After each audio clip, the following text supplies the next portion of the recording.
బాలినేని శ్రీనివాసులరెడ్డి గారి విజయం తథ్యం అని చెప్పి ఒక మంచి మెజారిటీతోటి వాసన్న మళ్ళా ఒంగోలు శాసనసభ్యులుగా ఖచ్చితంగా ఎన్నికయ్యి రేపు 9వ తారీఖున ప్రమాణ స్వీకారం చేయటం అనేది తథ్యం.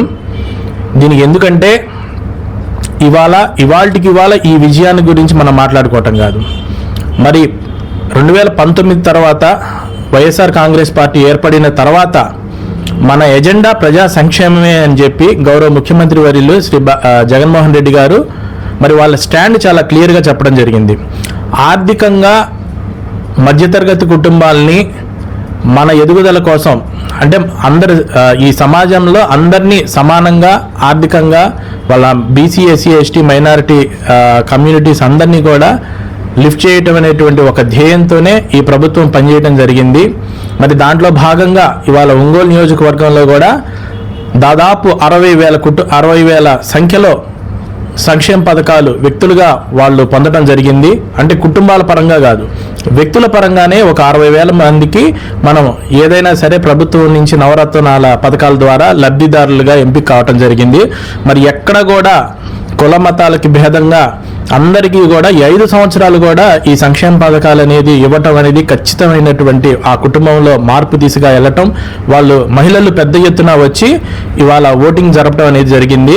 ఒక స్పష్టమైనటువంటి మెజారిటీ తోటి వాసన్నకి ఖచ్చితంగా గెలుపు అనేది తథ్యంగా జరుగుతుందని చెప్పి చెప్పడంలో అది ఎటువంటి అతిశయోక్తి లేదు. ముందుగా పార్లమెంట్ పరిధిలో ఉన్నటువంటి ప్రతి ఒక్కటి మేము 7 సీట్లు కూడా మేము కైవసం చేసుకోవటంలో ఎటువంటి అతిశయోక్తి లేదు. పార్లమెంట్ పరిధిలో ఉన్నటువంటి అన్నీ కూడా క్లీన్ స్వీప్ చేస్తాము. ఇంకా ఉమ్మడి ప్రకాశం జిల్లాలో ఖచ్చితంగా 9 సీట్లు ఖచ్చితంగా మాకు వచ్చేటువంటి అవకాశం ఉంది.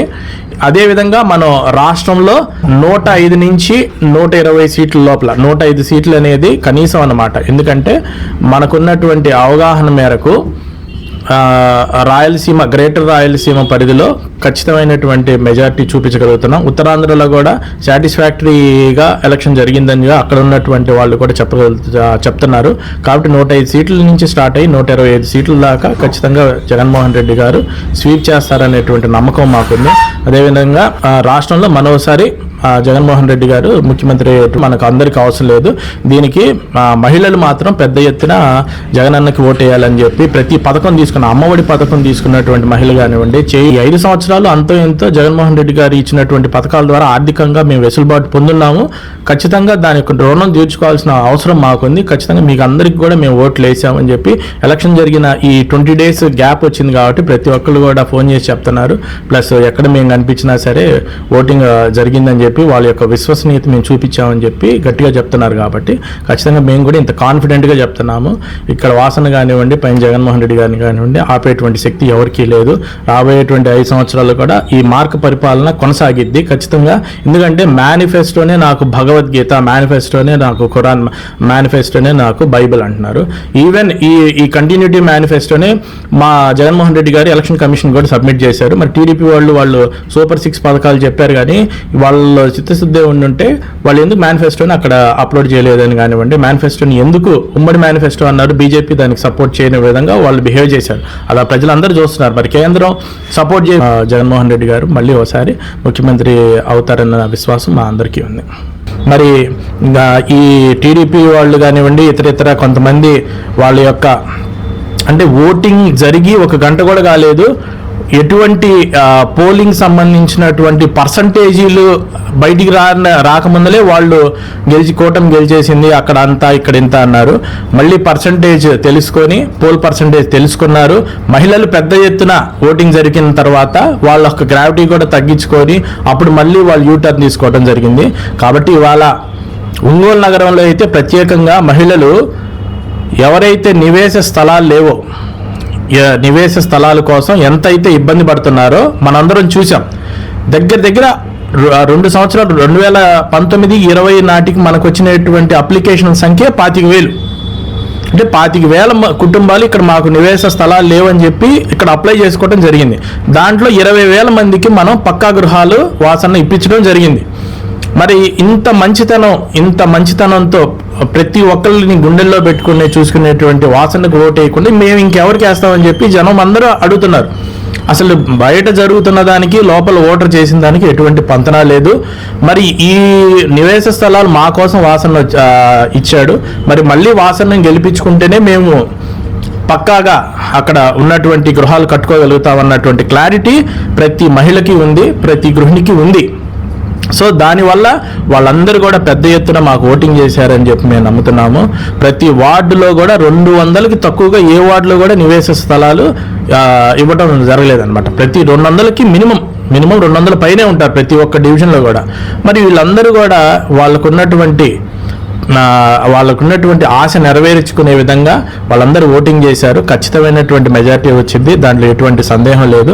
కాకపోతే ఏంటంటే వాళ్ళు ఎక్కువగా మాట్లాడగలిగితేనే ఇంత మాస్ ఫాలోయింగ్ ఉన్నటువంటి పార్టీని తట్టుకుంటారు కాబట్టి వాళ్ళు అట్లాంటి పుకార్లను లేపుతూ ఉంటారు. ఇవన్నీ కూడా ఇంకా రాబోయేటువంటి 2-3 రోజుల్లోనే తేటతెల్లమైద్ది. స్పష్టమైనటువంటి మెజారిటీతో వాసన్న, అలానే రాష్ట్ర స్థాయిలో జగన్మోహన్ రెడ్డి గారు మళ్ళీ కూడా మరోసారి ముఖ్యమంత్రి అవుతారు. మరి ప్రజలు ఇంకో దఫా వాళ్ళకున్నటువంటి ఇవన్నీ కూడా 70-80%గా ఉన్నటువంటి పనులు కూడా మొత్తం ఫినిష్ అయిపోయి ప్రజలు చాలా ఆనందంతో రాబోయేటువంటి 5 సంవత్సరాలు వాళ్ళు గడుపుతారండి. ఇప్పుడు మీరు చేస్తే ల్యాండ్ ఎక్విజిషన్, మేము చేస్తే ల్యాండ్ ఎక్విజిషన్ కాకుండా మారదు.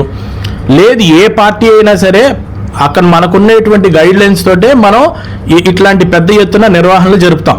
ఇప్పుడు గతంలో టిట్కో హౌసెస్ దగ్గర ల్యాండ్ ఎక్విజిషన్ చేసినా అది పనికిరాని అని మనం చెప్పలేము, ప్లస్ అది హేతుబద్ధంగా జరగలేదని చెప్పలేము. ఎవరు చేసినా సరే ఆ చట్టపరమైనటువంటి యాక్టులతోటి మనం చేస్తాం.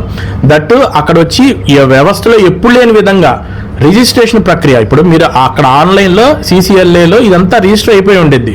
ప్రభుత్వంలో ఎప్పుడైనా సరే వెళ్ళి చూసినా సరే గజెట్ అయింది, అక్కడ రిజిస్ట్రేషన్ జరిగింది, CCLAలో రిజిస్ట్రేషన్ జరిగింది. తద్వారా వార్డు సెక్రటేరియట్స్లోనే దీనికి సంబంధించినటువంటి డేటా మొత్తం ఫిల్ అయ్యి రిజిస్ట్రేషన్ జరిగినాయి.